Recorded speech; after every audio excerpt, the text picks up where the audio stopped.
Sonic Racing CrossWorlds is a slick, ambitious racer, with loads of tracks primed and ready for future licensed crossovers. At first too slow and then suddenly extremely fast, the racing lacks finesse, but it gets better as you play. A strong offering that's compulsively playable, but a bit grindy in single player and not quite S tier on the track. With Nintendo having just shown how it thinks karting is done, with Mario Kart World being so very fresh in the mind, Sonic Team has its work cut out to make Sonic Racing CrossWorlds a success. When the kart racing subgenre is perhaps the most universally playable of all racing games, you'd expect it to be immediately fun when you start to play. But this actually isn't. It takes a couple of hours to really start enjoying it, but it certainly gets better the further you get from the starting grid.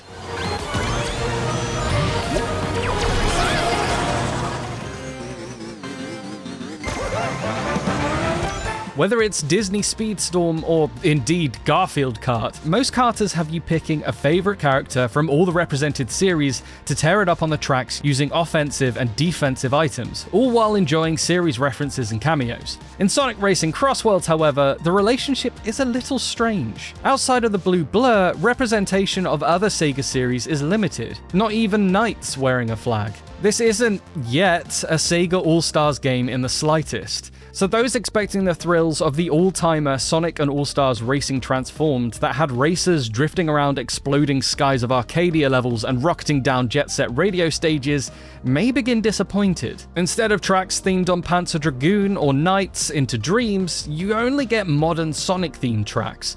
Almost as if 1998's Sonic Adventure was the first Sonic game to exist. That's actually a problem, because a lot of the 2000 Sonic games' reputations are questionable, and love for them isn't exactly universal. And with a 12-kart grid comprising bosses from Sonic Lost World on Wii U, Cream the Rabbit from Sonic Adventure 2 on Game Boy Advance, and Espio and Friends from Sonic Heroes, though of course I know they technically appeared on 32X first in Knuckles Chaotix, it's a bewildering band of rather niche characters on less than iconic tracks. More Sega and Atlas characters are coming in October, so the focus will widen soon as more monthly characters are released across free updates and paid DLC.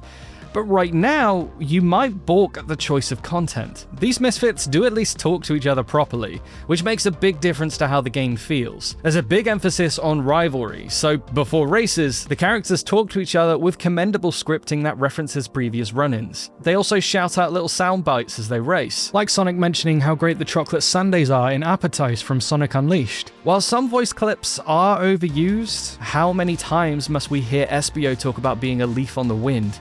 Generally, it's all well voiced.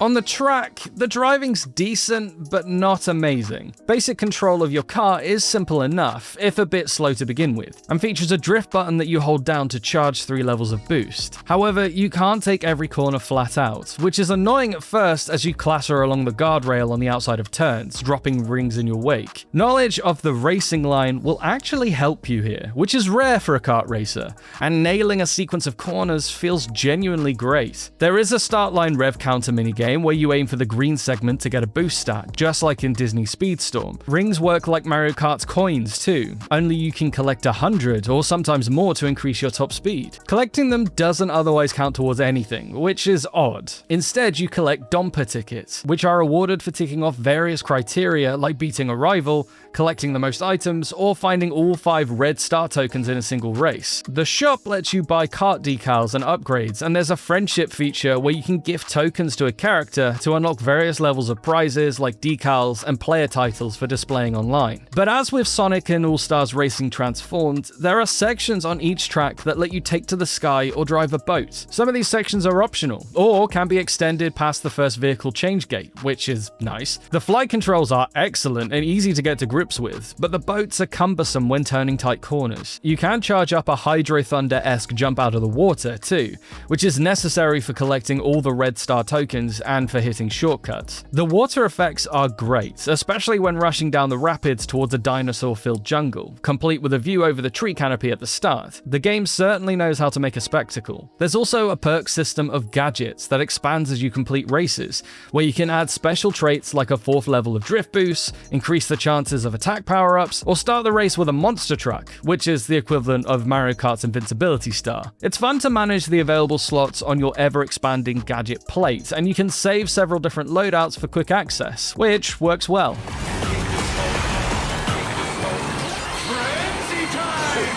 After a while, it becomes clear that the single-player experience is all about beating your rival, who will zoom off ahead of you in the first 2 laps. The rival is chosen for you before each race, though you can switch to someone else if you prefer, and also raise or lower their skill level, though that affects the amount of rewards when you beat them. You have to beat all 23 rivals to unlock Supersonic, who is predictably impervious to attacks and thus can't be used online, but it does make finishing up the rest of the game that much easier. It took me some 13 hours to win every Grand Prix on every speed level, though like Mario Kart, you don't have to play slower speeds if you can win faster ones, and to collect all 5-star coins on every track. After that, all that's left is removing the Domper ticket icon from every Grand Prix you've retried, and try to get the cup with handles icon by winning outright. That took me to about 17 hours, which didn't yield any further rewards except my own satisfaction. Not even a PlayStation trophy, though that might come when the 2 grayed out Grand Prix are added in a few weeks.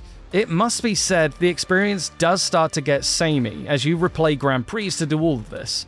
The grind is real, but at the same time, you do enter a sort of trance state, starting to perfect your driving and item use, and it's always enjoyable enough. I've had a lot of fun just careening through lines of rings, flipping over every jump, and absolutely smashing up the opposition as Supersonic. It's important to note that the initial 3 speed tiers are all quite slow, but when you unlock the 4th speed class, Supersonic Speed, suddenly the game is extremely fast. The 3rd tier should really have been somewhere between the 2, because the leap is incredibly pronounced and makes the old fastest tier seem sedate. But it's a welcome literal change of pace as you start to become over-familiar with how the game works. Despite the speed, the racing never feels as chaotic as Nickelodeon Kart Racers 3 or Disney Speedstorm, but certainly more frantic than Mario Kart World or 8 Deluxe. So, what of the Crossworlds hook? It's a nice idea, reminiscent of Ratchet & Clank's world hopping on PS5. At the end of the first lap, the leader gets to choose either a different set track to race for lap 2, or a random world. The transition is impressively seamless, except if you fire a weapon that should land on the other side of the portal, because it doesn't. The variety is cool, and returning to the original world for the final lap comes with some exciting changes to the environment, like museum exhibits coming to life, or new portals opening up granting access to hidden star tokens that makes it feel like the race continues to evolve. But these mid-race excursions are not the only use of the Crossworlds idea. Locked away at launch are tracks and characters from different intellectual properties, namely Minecraft and SpongeBob SquarePants. This gives Sega the ability to keep adding to the game over time, crossing over with other game worlds and bringing in fans from non-Sega franchises. Hopefully there will be more Sega series added too, because levels like the Afterburner Carrier from Sonic and All-Stars Racing Transformed are sorely missed here. It's nice in a way to just focus on Sonic at launch, but without Green Hill Zone or Chemical Plant, it does feel like classic Sonic has just been retconned at this point. Surely that won't be forever. From a technical standpoint, this game runs perfectly on the base PS5, without any slowdown or noticeable draw-in, resulting in a very good-looking game. It isn't always beautiful, however, with some of the art style looking a bit naff, and it arguably doesn't look as good as Mario Kart World overall, even with the extra power of PS5, nor is it as obviously wonderful as Sonic and All-Stars Racing Transformed, which is essentially a Sonic version of Outrun 2, so you might want to try before you buy. Sonic Racing Crossworlds is good, but before more content is added, it's tough to recommend the entry price. This is a very playable, well-designed racer that should only get better with time. It's not quite as convincing as Mario Kart 8 Deluxe, nor as polished and over-the-top as Disney Speedstorm, though at least this one isn't obsessed with loot and microtransactions. It's just as Sonic himself would declare after a celebratory breakdance and freeze-in pose. Yeah, not bad. We give Sonic Racing Crossworlds 4 stars out of 5. So, what are your thoughts on this new character racer? Does it give Mario Kart a run for its money? And will you be picking it up? Let us know what you think, and stick with GamesRadar for all you need to know on the biggest 2025 games.